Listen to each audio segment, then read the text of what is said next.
सुप्रभात बच्चों।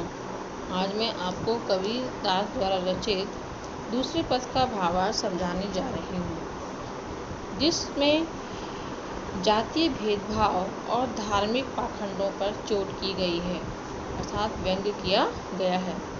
जो लोग प्रातः स्नान, ध्यान, व्रत, नियम, साधना, समाधि, पीपल, पत्थर पूजा, तीर्थ, व्रत आदि का पालन करते हैं और टोपी, छाया, तिलक आदि बाहरी वेश धारण करते हैं या कुरान पढ़कर अपने शिष्य बनाते हैं, परंतु आत्मा के बारे में वो कुछ नहीं जानते, तो वो क्या है? भटके हुए हैं। वे सत्य से दूर हैं, अर्थात वो सत्य से अपरिचित हैं। घर घर जाकर साखी, शब्द गाने वाले और मंत्र देने वाले गुरु शिष्य की अर्थात कोई भी उनकी मान्यता नहीं है, अर्थात जिनको अपने आत्मा के बारे में ज्ञान नहीं है, उन सब चीज़ों का कबीरदास जी क्या करते हैं? विरोध करते हैं। इसी प्रकार संतो देखत जग बौराना नामक इस पद में कबीरदास जी ने अक्खड़, फक्कड़ और समाज सुधारक रूप प्रकट हुआ है। यानी वो कबीरदास जी क्या थे? एक समाज सुधारक थे। तो समाज में व्याप्त जितने भी आडंबर थे, ठीक है, धार्मिक आपसी भेदभाव थे, पाखंडता थी, ठीक है, तो इन चीज़ों को वो सहन नहीं कर पाते थे। इन चीज़ों से वो बहुत दूर थे और जो इन चीज़ों को उन्होंने समाज में देखा, समाज में जो व्याप्त जो बुराइयाँ थी, जब उन्होंने देखा तो उन्होंने हमेशा उसको दूर करने का प्रयास किया। तो उन्हें धर्म साधना में आपसी भेदभाव, झूठ, पाखंड और दिखावा सहन नहीं था। पाखंडी ढोंगियों को सामने देखकर वह नाराज हो उठते थे। ऐसे ही ढोंगियों पर उन्होंने व्यंग करते हुए वे कहते हैं कि संतो देखत जग बौराना, बौराना माने पागल हो गया है, कि हे साधकों देखो आज सारा जग क्या हो गया है? पागल हो गया है। साच कही तो मारन धावे झूठे जगपतियाना, अर्थात यदि उनके सामने सच्ची बात कही जाए, साच माने सच्ची, तो वे नाराज होकर मारने दौड़ते हैं और असत्य बातों पर वो क्या करते हैं? विश्वास करते हैं। पतियाना माने विश्वास करते हैं, अर्थात सच्ची बात से वो नाराज हो जाते हैं। सच्ची बात किसी को बर्दाश्त नहीं है और झूठे लोगों पर वो क्या कर लेते हैं? झूठी बातों पर वो क्या करते हैं? विश्वास करते हैं। नेमी देखा धर्मी देखा प्रात करे स्नाना। आगे पाखंडों का खंडन करते हुए कबीरदास जी कहते हैं कि मुझे नियम, धर्म, दिनचर्या आदि का कठोरता से पालन करने वाले बहुत से संत मिले, यानी जो अपने धर्मों का क्या करते थे? पालन करते थे। अब वे हर प्रातः स्वयं को शुद्ध करने के लिए स्नान भी किया करते हैं। आत्म मारी पखाने ही पूजे उनमें कुछ नहीं ज्ञाना, किंतु अपने भीतर छिपे परमात्मा को छोड़कर जो व्यर्थ के नियमों व्रतों में उलझता है और पत्थरों की पूजा करता है, उनका ज्ञान जो है होता है, अर्थात बेकार है। कबीरदास जी ने हिंदू मुसलमान दोनों को किसको?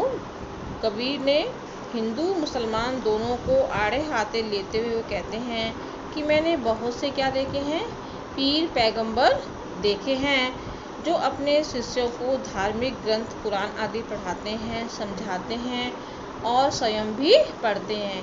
बहुत तक देखा पीर औलिया पढ़े किताब कुरान, यानी कि मैंने आज तक बहुत से लोगों को कुरान पढ़ते हुए और अपने शिष्य बनाते हुए भी देखा है कि मुरीद तदबीर बतावे उनमें उइजो जाना। वे अपने शिष्य बनाकर उन्हें तरह तरह के क्या बताते हैं? उपाय बताते हैं। वास्तव में ऐसे पाखंडियों ने खुदा को जाना नहीं है। के मुरीद तदबीर बतावे उनमें उइजो ज्ञाना, आसन मारी डिम्ब धरी बैठे मन में बहुत गुमाना। यह जो साधक समाधि की मुद्रा आसन में लगाए बैठा है और जिसे साधक होने का मन में क्या है? अहंकार है।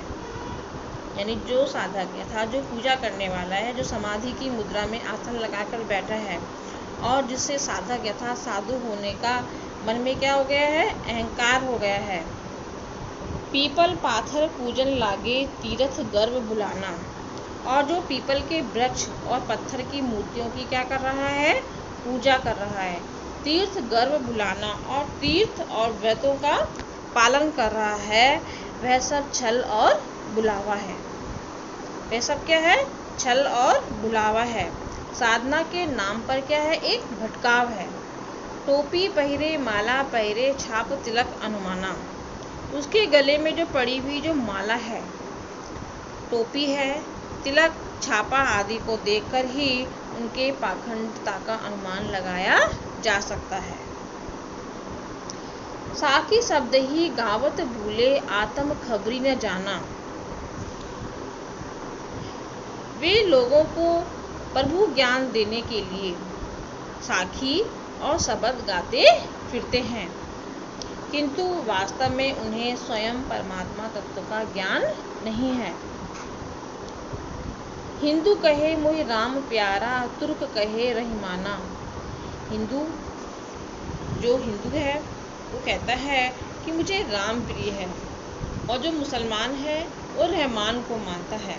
इस प्रकार अब राम और रहीम के नाम पर, हिंदू और मुसलमान के नाम पर ये दोनों क्या करते हैं, लड़ते हैं। आपस में दो लरी लरी मुए मर्म न काहू जाना।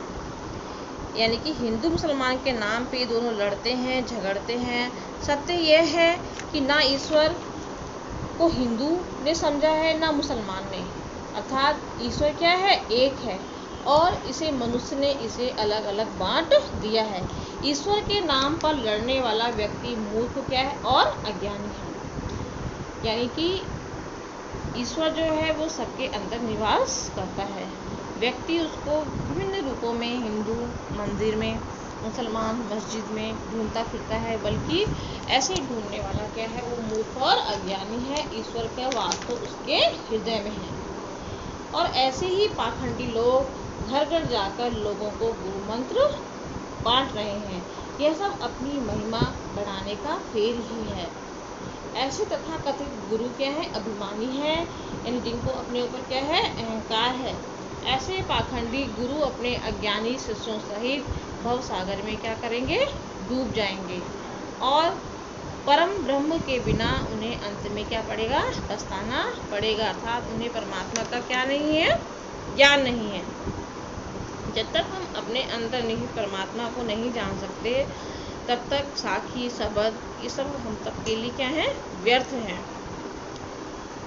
कहे कबीर सुनो हो संतो ई सब धर्म भुलाना।